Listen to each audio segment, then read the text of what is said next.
In this video, we come back to 10.4 to tackle open installment loans. A first time through, we worked on fixed installment loans like car loans and tuition payments, furniture loans, things like that. Short-term loans with a fixed term and fixed payments. Credit cards are our example of open installment loans. There's some things to remember about credit cards. First of all, there's no interest charged if you pay them off in the first month.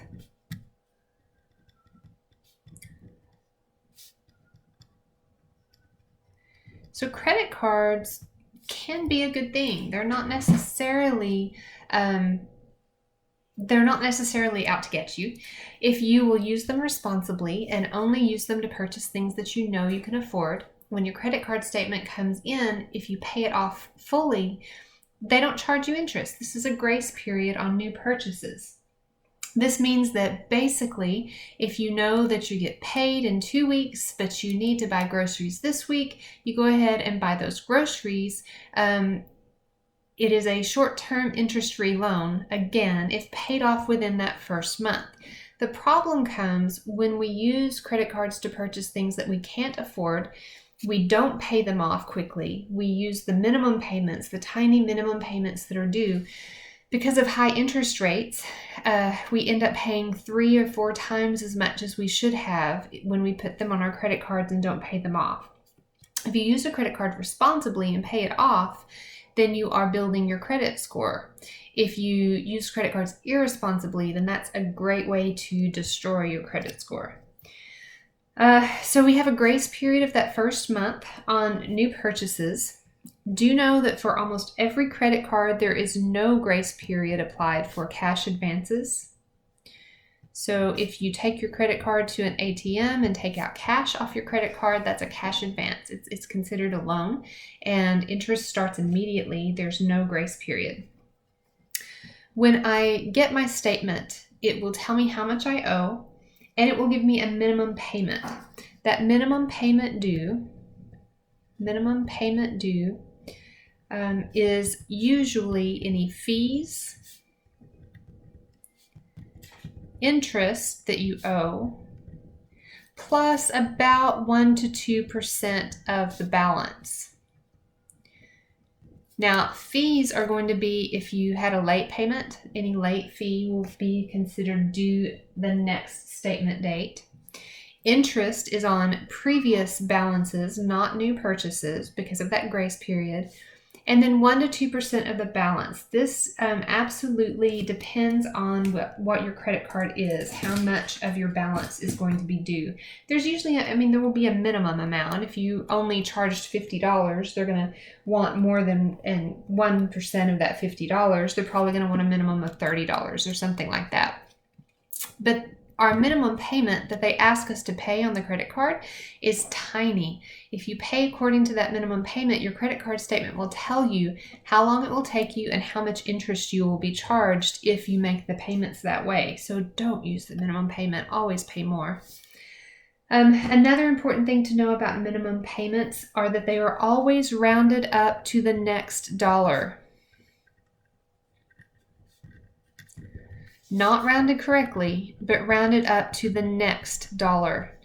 If you look at your minimum payment due, it won't be $24.32. They won't ever give you a minimum payment due with pennies. If you owed, we'll just use that as an example. If you owed $24.38, that would round correctly down to 24, but they will always round up to the next dollar, and your minimum payment they would ask for would be $25. Doesn't matter how many pennies there are, they're going to round it up to the next dollar. Let's do some practice problems. This is going to ask you for minimum payment for these first 2 problems. Please note that you don't always have to find the minimum payment. A lot of the problems will be asking for other things like the interest owed and the total balance. So Mrs. Kanada's credit card company says that her minimum monthly payment is new interest plus 1.2% of the outstanding balance. Now here's an important thing to notice about credit card statements. A lot of the times they're going to give you daily or monthly interest. Remember that your rate needs to match your time. So if you're given a daily rate, time needs to be in days. If you're given a monthly rate, time needs to be in months. On May 17th, she bought $3,900 worth of furniture. We're assuming that she did not have any balance on her credit card before that. That happened in the middle of May. She gets her statement on June 1st. Well, this is a new purchase. That's new debt, new purchase. So it's within the grace period. That means there's no interest that she owes on that purchase. There are no fees mentioned. That doesn't say that she was late with anything. So the only thing we need to calculate is the 1.2% of the outstanding balance to see what her minimum payment would be. Well, 1.2%, I changed to a decimal by moving that decimal 2 places to the left. 1.2% of the balance, how much she charged, comes out to be $46.80.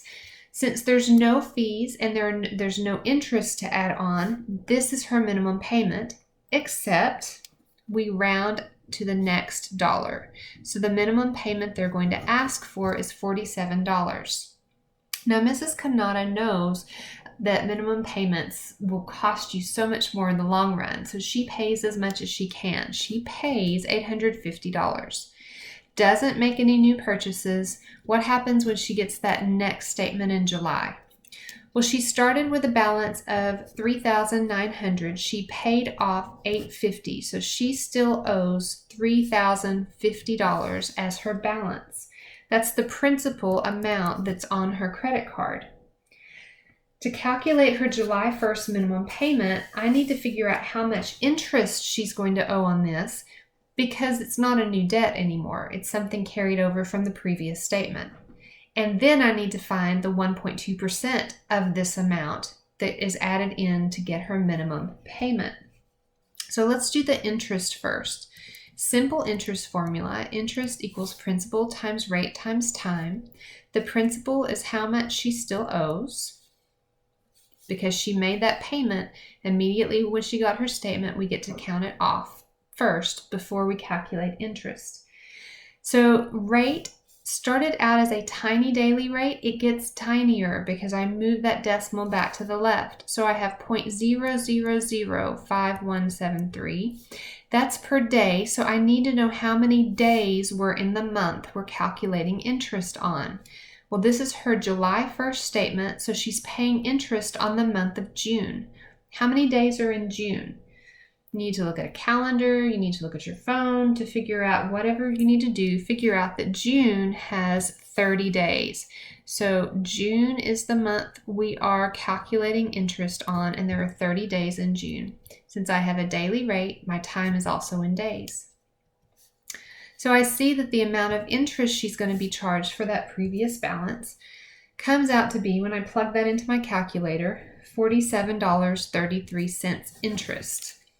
Now that's not her minimum payment. Her minimum payment is interest, fees, and 1.2% of the balance. So that's the next thing I need to calculate, 1.2% of her balance. Well, 1.2% is 0.012 of the balance that remains on the card is that $3,050. That comes out to be $36.60. I need to add in the interest to get her minimum payment. The minimum payment comes out to be $83.93. But remember, for minimum payments on credit cards, we always round up to the next dollar. So they're going to ask her for $84 that month. Now, if you go through the book or the online videos and information for this section, you see that there are two different ways to do credit card interest. One is called average daily balance, and one is called previous balance. I chose previous balance to focus on for us because I liked the practice problems in my math lab for previous balance. It just makes the most sense to me. I know that the credit card that I use uses the average daily balance method. The important emphasis here is that you understand how quickly these interest charges add up. Okay, so the finance charge or interest is based on your previous balance. That makes sense, right? So that's the only method we're going to focus on this semester. I'm not going to teach you both because you're not going to go calculate your credit card interest probably. I just want you to be able to recognize how it works. So let's look at our next example. On November 5th, Peter had a balance of $275. During the following month, he charged another $320 and made a payment of $145. His interest rate is a monthly interest rate, 1.3% per month.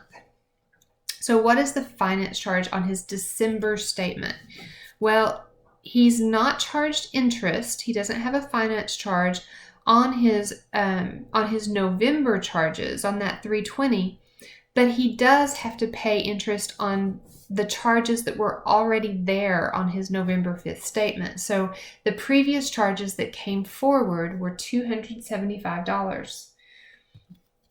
When I calculate interest on that, I've got the $275, that's his previous balance. The rate is 0.013, and that is a monthly rate for a term of 1 month. That comes out to be $3.58 in interest. Then it does not ask for a minimum payment. It asks for the account balance on December 5th. Well, think about the account balance is how much he owes. He owed $275, that was previous. And then he charged another $320. So I'm going to add $320 to that. He also made a payment of $145. This is how much he owes. If he pays it off, he takes it away from how much he owes. Then they add in interest that is charged. So we've got to make sure we add in that $358 for interest. So we have previous charges, we have new charges, we have a payment, and then we have interest that is due. So we're going to add in that interest. That comes out to be a balance on the card of $453.58. Now that's not the minimum payment due, so we don't round it. That is the amount he would need to pay if he wants to get his credit card balance to zero. That's his account balance on December 5th. All right, when we introduced this section, we talked about cash advances briefly. A cash advance does not have a grace period. Interest is calculated for the exact number of days of the loan.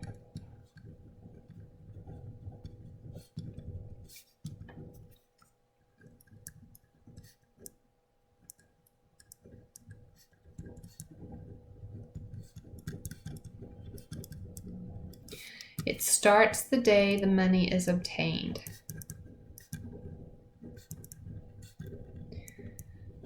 Now, there are several different charts and things in your book that I've tried to avoid homework problems that reference those things. I don't want you to be dependent upon charts and things. So when we are talking about the number of days you have a loan, I will either give you a situation where you can easily figure it out by subtracting, or I will tell you how many days. So just be aware of that and watch for that. Our example here, David took out a $1,200 cash advance on August 8th and repaid it on August 27th. Well, how many days did he have that? If I take those two dates and subtract it, I see that he had the loan for 19 days. He's charged a daily rate, so I need to know how many days to calculate the interest. We have a tiny daily rate. Remember, when you change it to a decimal, that gets even smaller as that decimal moves to the left. My principal is the amount he borrowed. Then I have my tiny daily rate there, times the number of days it took him to pay back the loan. So the interest he was charged was $15.70 when I multiply that in my calculator. That's not the answer to the question, though. The question says, how much does he owe? Well, he owes the amount he borrowed plus that interest. So the answer is that he owes $1,215.70. Do make sure that you read the questions carefully so that you're answering the question that's being asked. Let's look at the next page. You're going to find that we have several credit card examples here. I have several because typically when we meet in class, we work with them as groups and we help each other out, so we have plenty of time to practice in class. This means that I will work through a few with you and then I will give you answers and expect you to contact me or one of the math lab tutors if you need help figuring out how those answers were found. Okay, so our next problem is about Evelyn. She has a credit card that figures the minimum monthly payment by adding interest to 2% of the outstanding principal, so that previous balance. The credit card company charges a daily interest rate, so that's important to know. On September 15th, she gets a new picture window, cost her $3,200, and she doesn't make any other purchases. We're assuming she has no new interest, so we're assuming there was no balance carried forward. All she has on her card is that $3,200 for the window that was purchased on September 15th. She gets a statement on October 1st. So what is going to be her minimum payment due at that statement? Well, there was no previous balance, so there is no interest that needs to be calculated. All we need to figure out is what is the 2% of this $3,200 that they're going to be expecting. Well, 2% is 0.02 as a decimal. 2% of $3,200 comes out to be $64. That's going to be her minimum payment. It's already a nice integer amount, no pennies, so we don't need to worry about rounding anything. That's the October 1st statement. On October 1st, so immediately, instead of making that minimum $64 payment, she pays $1,200. So she immediately takes her balance down from $3,200 minus that payment of $1,200 down to $2,000. That's her previous balance. That's her principal on her card. Assuming she doesn't make any new charges, she doesn't buy anything, she doesn't get any cash advances, what's her minimum payment going to do the next month when her November statement comes in? Well, she is going to owe interest this time because there was a previous balance. So we need to figure out what that interest is going to be. Simple interest on $2,000. We have our tiny daily rate. It gets even smaller when we turn it into a decimal. And we need to know how many days. This is a November 1st statement, so we're paying interest on the month of October.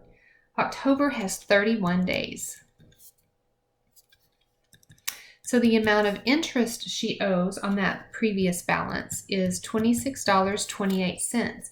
We don't round there. We only round the minimum payment. Well, her minimum payment is this interest plus 2% of the outstanding balance. Her outstanding balance isn't $3,200, now it's $2,000 because she paid it down. So I find 2% of that $2,000. Well, that's just $40. To get the minimum payment, I add the interest to that 2%. And I get an amount of $66.28. Here is where we round. To round correctly, this would round to $66, but remember minimum credit card payments always round to the next dollar. So her minimum payment due is $67. Okay, let's talk about Harry's credit card. His company adds all new interest to 2.5% of the outstanding principal. They have a daily interest rate. So here we go. On August 21st, on vacation, he uses his credit card to pay for several things. So in August, he gets airfare, car rental, hotel and meals, and surfboard rental. Assuming he had no new interest, determine his minimum payment due. Well, to get his minimum payment due, we need to know how much he charged in August. So I'm going to add up all of those values, those things that he purchased, those charges he made. You should get $1,825. That's how much he purchased. Now, he did that in August. He gets his September 1st statement. So this is all new debt. It's under the grace period. It is not a previous balance. That means that there is no new interest. His minimum payment is going to be just this 2.5%. So I find 2.5% of that total that he charged.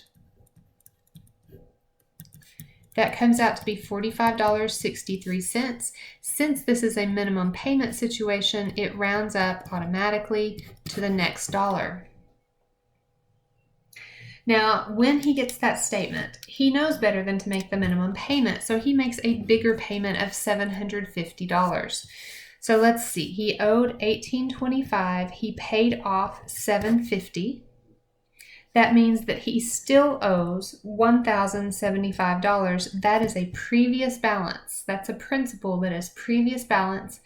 So he is going to have to pay interest on this amount for his October 1st statement. Let's figure out that interest. Simple interest on $1,075. We have that daily rate that gets even tinier when we turn it into a decimal. Since it's a daily rate, we need the number of days. This is our October 1st statement, so we're paying interest on the month of September. I need to figure out how many days are in September. Turns out he is going to owe $10.20 in interest. To get his minimum payment, we take this interest and we add it to 2.5% of his outstanding balance. So 2.5% of his balance comes out to be $26.88. And then I have to add in the interest because you always add in the interest to your minimum payment due. So he owes, that's right. He owes $37.08. It's a minimum payment situation, so it rounds to the next dollar. It doesn't round it correctly. It rounds up every single time for that minimum credit card payment. Now, like I said, not every credit card problem is going to ask you for a minimum payment. Sometimes it's going to ask you for interest and total balance. In fact, a lot of them will ask for those two things. This just reminds us of the definition of our previous balance method, that is the method that we're using. On October 3rd, Violet had a balance of $841.71 on her credit card. During October, after that statement came out, she made 2 new charges. So she added to the amount that she owed, and she made a payment. But notice that that payment didn't go through till the 15th. So it does not come off of her previous balance. This is her previous balance for when I calculate interest. So the first thing I need to do is find the finance charge, the interest. The interest is on that previous balance, not on new charges. So I use $841.71. The interest rate is 1.8% per month. So that's 0.018, and this is interest being owed for 1 month. So the interest comes out to be $15.15 when you put that into your calculator and multiply. The second thing I'm asked to calculate is the total balance due. If she decided to pay off her credit card in full, how much would she pay? Not the minimum payment, but how much is owed in total. Well, to do that, I start with her previous balance. I add new charges. So I add the $240.83, I add the $361.43, I add in the interest. Don't forget to add interest because it has to be paid as well. And then I subtract any payments she has made. So that is what this calculation looks like to get her total balance on the card. comes out to be $1,143.12. The most common mistake people make in these problems is that they forget to add in the interest that they found. All right, so let's look at the next page and do a couple more together, and then we will go through, and most of them I will just give you the results, and you can pause the video, work on your own, and then come back to check and see how you did. So for this next one, Kara has, on the March 7th billing statement, she had a balance due of $320.03. And then during the next month, this is what happened. So when we calculate interest rate, we only calculate interest on that previous balance. That's the P, the principal we're going to use to find the finance charge, the interest. So interest equals principal times rate times time. Use the previous balance for your principal. The rate is given to us as a monthly rate. So the time is just 1 month. Interest comes out to be $4.80. That's the answer to the first question. The second question is, what is going to be the total balance on her card? Well, I am going to add charges and subtract payments. So I'm going to start with $320.03. I'm going to subtract this payment she made, and I'm going to add the new charges, and I'm going to add the interest. When I do that, I start with $320.03, I subtract her payment, add a charge, add a charge, add a charge, add the interest. I get a total balance due of $1,263.27. What about Tasia? Tasia's credit card had a balance due on November 4th of $1,203.85. And then November to December, she makes an additional charge and pays. So the first thing is to determine the finance charge. The finance charge is just calculated on that previous balance from the previous month's statement. So $1,203.85. Again, we have a monthly rate, so our time is just 1. Make sure you pay attention to whether you're given a monthly rate or a daily rate. The interest is calculated as $15.65. To figure out her new balance due, that total balance, what is, if she wants to pay off our card, how much would she pay? I start with this $1,203.85. I add to that her new charge. So I add the $106.94. I subtract her payment, and then I remember to add in the interest. So I get a total balance on the card of $801.44.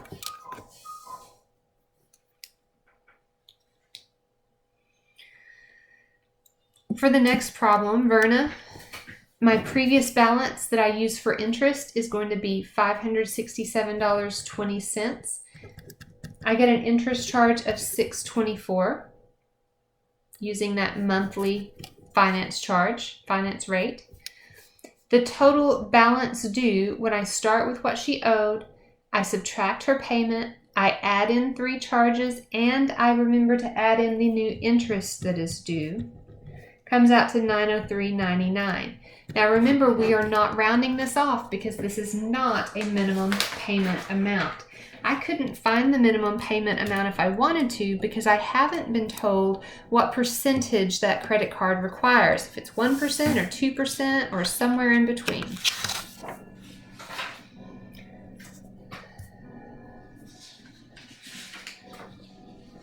The last 5 problems ask for these same 2 things.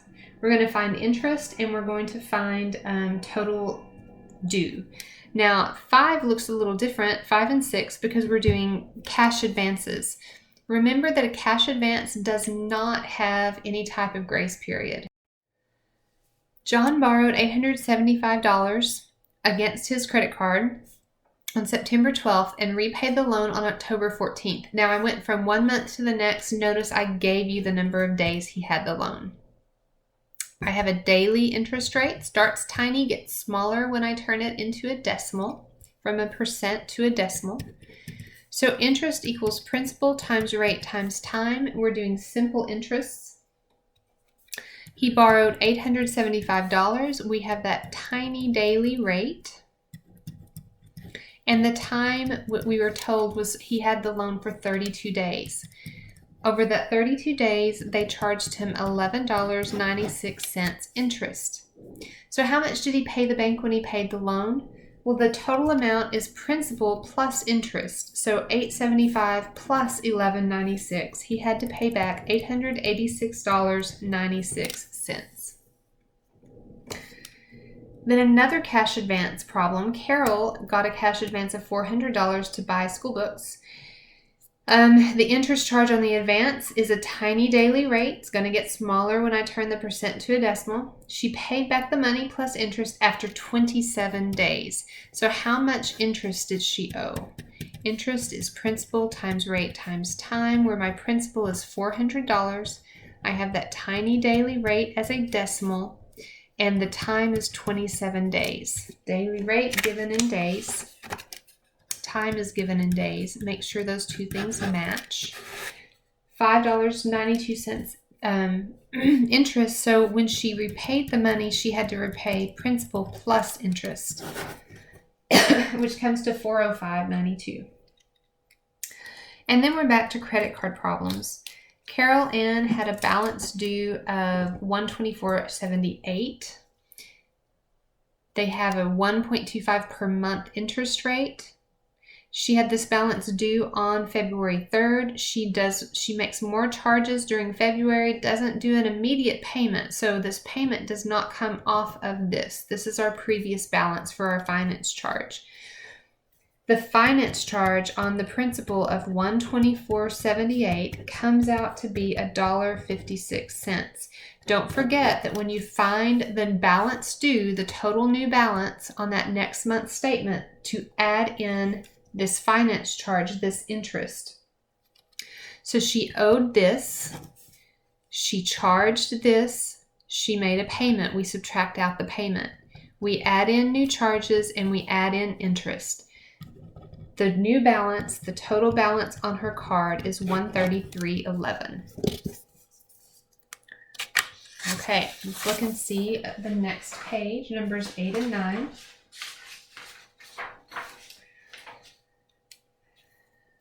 I'm going to just give you the answers for these. I want you to take a minute and pause the video, go back through and see how you can find these answers. Hopefully by this point you're getting them all correct. If you're still struggling, make sure you go back and review the My Math Lab video, or contact me for help, or contact a Math Lab tutor for help.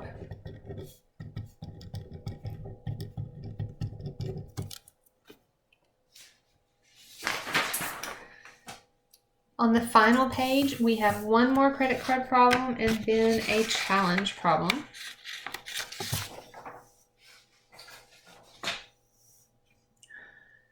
Credit card problem works the same way. It does not specifically ask you for the interest due, but if you don't find the interest, you can't calculate the total balance due, because that total balance is going to include the interest. Okay, so let's talk about Ken's new car. So he buys a car but can't remember the original purchase price. He does, however, know his payments. He's paying $379.50 a month for 36 months, so the term of the loan is 3 years. He remembers his interest rate, simple interest, 6%. And he was allowed $2,500 trade-in on his old car. Now, a trade-in is the car buying equivalent of a down payment. It comes right off the top, and you don't borrow that money.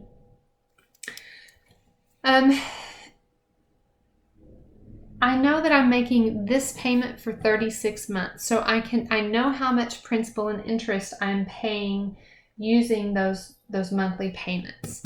So let's calculate that. Let's look at the total principal and interest. I'm making 36 payments of $379.50. That comes out to be $13,662.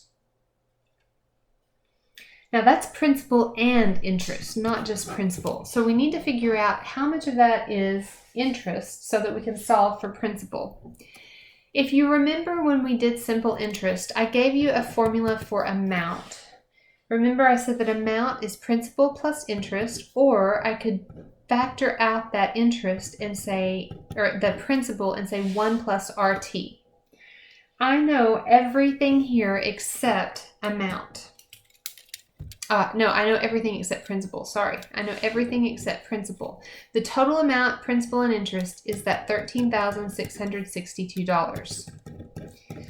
The rate is 6%, so that's 0.06, and then the time is 3 years. So inside this parentheses, I can simplify. 0.06 times 3 is 0.18 plus 1 gives me 1.18, and that's equal to the total principal and interest, $13,662. How do I solve for principal? Well, I divide both sides by 1.18, $1.18. And I get the principal from that principal and interest. The principal part comes out to be $11,577.97. Well, now, was this the price of the car? No, it was not, because of that trade-in, that down payment. So I need to add in that $2,500. And I see that the purchase price of the car was originally $14,077.97. So when you're doing car loans, a trade-in is basically like a down payment. It's money that you do not have to borrow.